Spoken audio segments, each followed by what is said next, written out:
Praise the lord.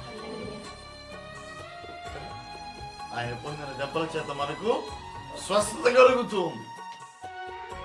ఆయన కార్చిన రక్తం మన శాపాన్ని ఎలా మారుస్తుంది? శాపాన్ని ఆశీర్వాదకరంగా మారుస్తుంది. మరణాన్ని జీవంగా జయించున్నది. ఇకను మరణం ఉండకపోవును. Praise the lord. మరణం ఏలుబడి చేయవలసిన మన జీవితాలలో ఇకను మరణం ఉండదని ప్రభు సెలవిస్తూ ఉన్నారు.